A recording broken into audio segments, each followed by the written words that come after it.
Let's talk about the Baltimore Orioles specifically. Let's do a little state of the Orioles, guys. And I'll tell you what, a few things. We'll start with this. It's not Jackson Holliday we're going to start with. Let's start with the really big positive here. And a guy that has just been tremendous. You know what? I'm going to start off with this. Maybe if I say bad things, it will drive his price down, right? Mm-hmm. Like Anthony Santander has been terrible. He has been awful. Since May 1st, he has 30 home runs and 60 RBIs. That production's just not going to cut it. Did that work out? He has what, the most home runs in baseball since June 1st? He's terrible, Zach. Yeah. Terrible because we can't have the price. Just kidding. In all seriousness, I want Tony to get paid, but man, he has been the catalyst of this Baltimore Orioles team. Now set a career high in home runs with 2 yesterday in Toronto. He now is on pace once again for 90 RBIs, has a chance to reach 40 home runs. And he is the one constant for the Orioles and Orioles fans. Rock, wasn't it just this offseason people wanted to see him moved? Hell, wasn't it just April and May when he was struggling a little bit more that people wanted to see Anthony Santander freed up or traded to make room for some young players? But Tony said, nah, I'm still the dude, and I am just as valuable as any player right now for the Baltimore Orioles. Yeah, Anthony Santander, you know, it seems crazy to say, but it's not.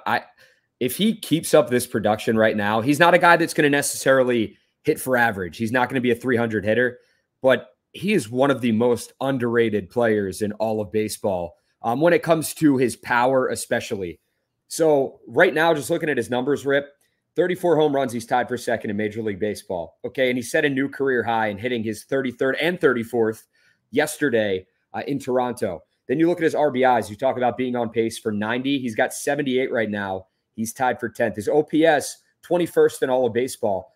I don't think it's crazy to say that if Anthony Santander keeps this production up, what he's doing in the field with his glove, he's made some spectacular just web gem plays out there. Especially, you look last night, that play up against the wall, he's done that multiple times this season.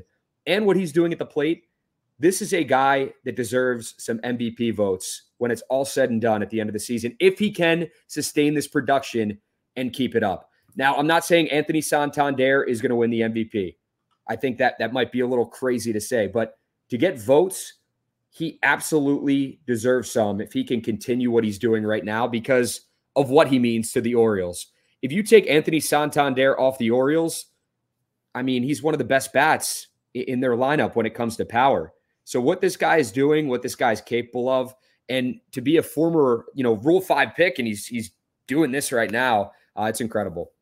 And to give context more to that, Tony Tater's in the first 2 months of the season. That's why when people were frustrated with the swing and missing and he's not giving the competitive at-bats. You got to look at people's bodies of work. His body of work has been, he's going to figure it out.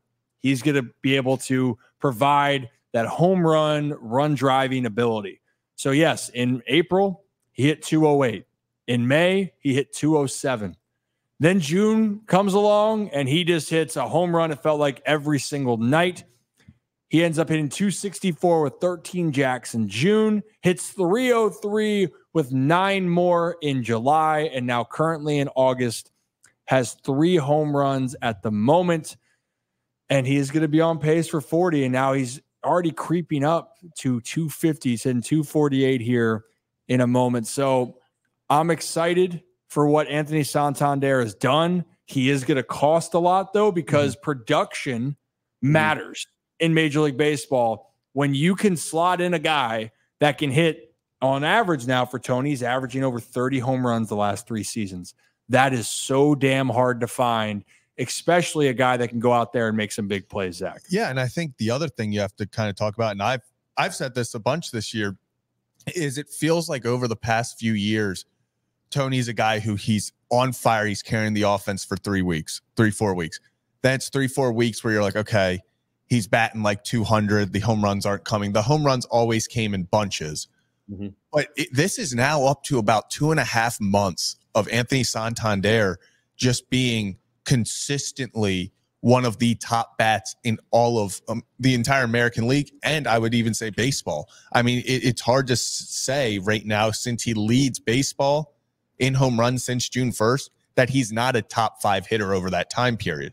I mean, obviously, you see what Aaron Judge is doing. You know what Bobby Witt Jr. is doing. We'll get into those guys, but when everyone was slumping for the Baltimore Orioles, they needed that consistency. And how many games when the Orioles offense was struggling did Anthony Santander, you looked and you're like, okay, Orioles won 4-2.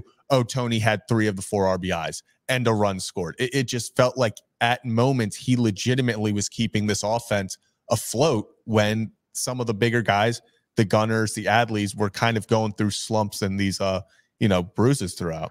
Well, and here's the thing too. And I thought this year maybe Gunnar was going to challenge Santander for the leading guy in these offensive categories, right? But Tony Tater's now, he's leading the team in RBIs. He's got 9 up on Gunnar. He's got 78. He's got the most home runs on the team, now 5 up on Gunnar. Now Gunnar can get red hot. We've seen it. But this just goes to show you the value of it. And the Orioles have a very, very deep and consistent team, right? Very, very talented roster offensively. But guys have different roles. Tony's role for this team, hey, we need you in a big spot. Can you come through? Yes. Can you give us the RBI opportunity? Yes. Can you go out there and make some plays sometimes where we're scratching our heads or we're nervous? Yes. Tony's checking all those boxes. And as we are finding out, it is so hard to find a replicate performer for that. So that's fun to watch. I'm